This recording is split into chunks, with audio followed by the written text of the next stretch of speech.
अस्सलाम वालेकुम dear ninth class. आज हम चैप्टर नंबर 4 स्टार्ट कर रहे हैं, जो है स्टाइक्योमेट्री। स्टाइक्योमेट्री केमिस्ट्री की एक ऐसी ब्रांच है, ऐसी शाख है, जिसमें हम रिएक्टेंट और प्रोडक्ट के दरमियान मिकदार का जो है वो तल्लक देखते हैं कि कितने रिएक्टेंट लेंगे तो उससे कितने प्रोडक्ट बनेंगे, या कितने प्रोडक्ट होंगे तो उससे कितने रिएक्टेंट जो है यूज़ होंगे। तो इसके लिए चूँकि इसमें कैलकुलेशन ज़्यादा है, न्यूमेरिकल वगैरह हमने करने हैं, ठीक है, फार्मूला इस्तेमाल होने हैं, बैलेंस केमिकल इक्वेशन इस्तेमाल होनी है। तो इसका जो पहला टॉपिक है 4.1, वो आज हम पढ़ने जा रहे हैं।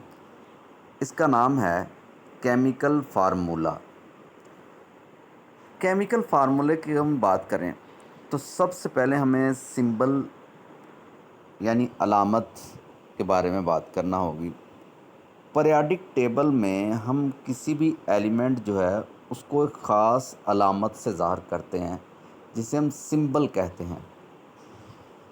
जैसा कि हाइड्रोजन है, उसे हम H से ज़ाहिर करते हैं, सोडियम को Na से ज़ाहिर करते हैं, जैसे उसने लिखा है कैल्शियम को Ca से, कार्बन को C से, आयरन को Fe से, ठीक है। ये अलग-अलग सिंगल एलिमेंट होते हैं, अकेले एलिमेंट। लेकिन जब ये मिल जाते हैं तो मिलने के बाद ये मॉलिक्यूल बन जाते हैं। इन्हें डिस्क्रीट मॉलिक्यूल या अलग-अलग मॉलिक्यूल कहते हैं।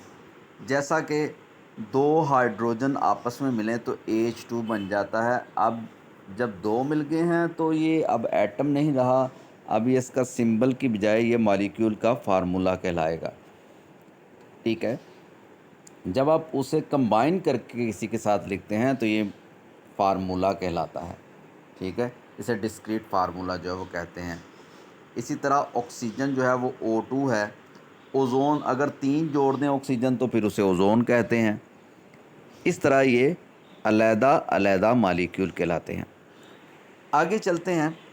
अब फार्मूला की जब केमिकल फार्मूला की बात करते हैं तो ये दो तरह का होता है, ठीक है, एम्पिरिकल फार्मूला या मोलेकुलर फार्मूला। लेकिन यहाँ पे मैं पहले आपको दो तरह के, चूँकि आपने ज़्यादा कंपाउंड पढ़े हैं, कुछ आपने आयनिक कंपाउंड पढ़े हैं और कुछ आपने कोवैलेंट कंपाउंड पढ़े हैं। याद रखिए कि जब आयनिक कंपाउंड की बात करेंगे तो उनका मोलेकुलर फार्मूला नहीं होता। मोलेकुलर फार्मूला क्यों नहीं होता? उसकी वजह क्या होती है कि उसमें आयन जुड़े होते हैं और बहुत बहुत बड़े बड़े स्ट्रक्चर होते हैं, ठीक है। अब उन स्ट्रक्चर में उसने लिखा हुआ है कि आयन जब आपस में जुड़ते हैं ना, जैसे सोडियम क्लोराइड है, नमक है, हम उसका फार्मूला लिखते हैं NaCl। लेकिन जब उसको कंप्लीट देखते हैं तो उसमें तो कई Na होते हैं, ठीक है। अगर आप उसका पूरा स्ट्रक्चर देखें और उसका क्रिस्टल देखें, ठीक है, या उसका यूनिट सेल देखें, यूनिट सेल में 4 Na होते हैं और 4 Cl होते हैं। हमने कभी भी इसका फार्मूला Na4Cl4 नहीं लिखा। फिर हम क्या करते हैं, इसका फार्मूला यूनिट बनाते हैं। फार्मूला यूनिट कैसे बनता है? देखते हैं कि पॉजिटिव आयन और नेगेटिव आयन की रेशो कितनी कितनी है। एक फार्मूला यूनिट यानी एक छोटा सा चंक ले लेते हैं, एक छोटा सा मॉलिक्यूल ले लेते हैं, यूनिट ले लेते हैं, उसमें देखते हैं पॉजिटिव आयन की रेशो और नेगेटिव आयन की रेशो कितनी कितनी है। जैसे यहाँ पे NaCl में पॉजिटिव यानी Na भी अगर 4 हैं तो क्लोराइड भी 4 हैं, तो 4 को 4 पे, दोनों को 4 पे डिवाइड कर दो, रेशो आ गई 1:1, ठीक है। ये देखें 1:1। जब 1:1 होगी तो इसका फार्मूला होगा Na के नीचे भी 1 लगेगा और Cl के नीचे भी 1 लगेगा। लेकिन कुछ ऐसे होते हैं जिसमें केटाइन बाद का कम होते हैं, एनाइन ज़्यादा होते हैं, कुछ में एनाइन कम होते हैं, केटाइन ज़्यादा होते हैं।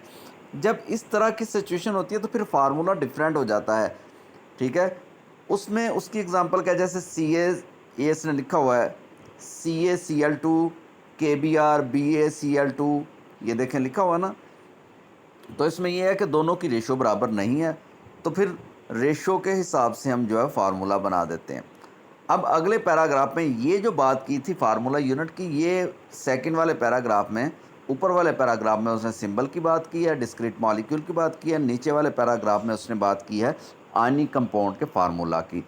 अब उससे नीचे आ जाएं अगर हम, तो कोवलेंट कंपाउंड की अब वो बात कर रहे हैं। कोवलेंट कंपाउंड मोलेकुलर, चूँकि उसके अकेले अकेले ऐसे जुड़े हुए से हम रेशो नहीं निकालते, वो वैसे अकेले अकेले मालिक्यूल हमारे पास होते हैं। जैसे वाटर है, वाटर एक अकेला मालिक्यूल एग्जिस्ट कर सकता है क्योंकि उनके वैलेंस शेल सेटिस्फाई हो जाते हैं, H2O, ठीक है।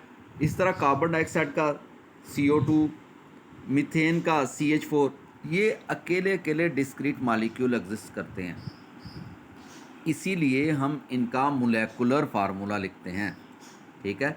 जबकि जो आयनिक कंपाउंड होते हैं उनका मोलेकुलर फार्मूला के बजाय उनका फार्मूला यूनिट लिखते हैं।